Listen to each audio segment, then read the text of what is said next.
देखिए, मुख्यमंत्री योगी आदित्यनाथ ने सड़क सुरक्षा की बैठक ली है और जाहिर है कि उन्होंने बहुत साफ तौर पर दिशा निर्देश दिए हैं, क्योंकि ये देखा जा रहा है बच्चे ई रिक्शा चला रहे हैं, छोटे छोटे बच्चे गाड़ियां चला रहे हैं, स्टंट कर रहे हैं लोग, शराब की दुकानों में शराब पी के निकल रहे हैं, एक्सीडेंट हो रहा है। तो इन सब चीजों पर नियंत्रण करने की बात मुख्यमंत्री योगी आदित्यनाथ ने कही है। उन्होंने साफ तौर पर कहा है कि सभी विभाग समन्वय बनाकर दुर्घटना को नियंत्रित करें, किसी भी तरह की दुर्घटना न हो पाए। सभी एक्सप्रेसवे पर अस्पताल की व्यवस्था की जाए कि कोई दुर्घटना होती तो इलाज हो सके। सड़क सुरक्षा की जो बैठक है वो अनिवार्य रूप से की जाए कि किस तरह की चीजें क्या चल रही हैं। विद्यालयों में पाठ्यक्रम में ट्रैफिक रूल्स की व्यवस्था की जाए और साथ ही साथ डग्गा मार, ओवरलोड ट्रक, इन पर जो है वो कार्रवाई प्रभावी की जाए। हाईवे के किनारे शराब की दुकानें बिल्कुल ना हो। ओवर स्पीड, ड्रंकन और साथ ही साथ ड्राइव, रेड लाइट जंप, ये दुर्घटना के कारण है, तो इन पर भी नियंत्रण किया जाए।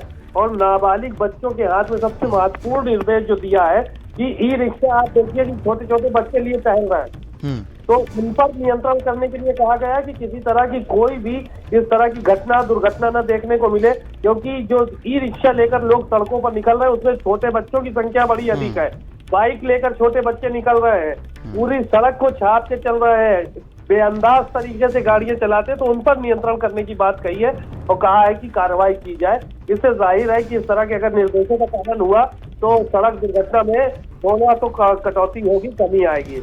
बिल्कुल। देखिए, एक तरफ जहां सीएम योगी आदित्यनाथ ने आज बैठक की तो कहीं ना कहीं जो धरातल पर अधिकारी हैं सीमा, उनकी जिम्मेदारी ऐसे में और ज्यादा बढ़ जाती है।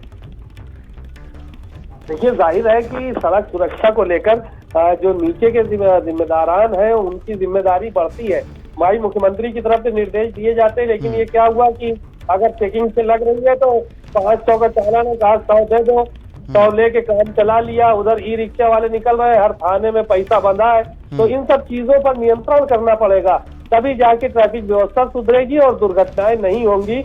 कि पुलिस वालों पर भी निगाह रखनी पड़ेगी कि ये कार्रवाई जहाँ होनी वहाँ पर कार्रवाई करें और खाली 150 लेके काम न चलाएं और सारी की सारी चीजों पर नजर रखेंगे तो भी जो है व्यवस्थाएं चुस्त दुरुस्त हो पाएंगी।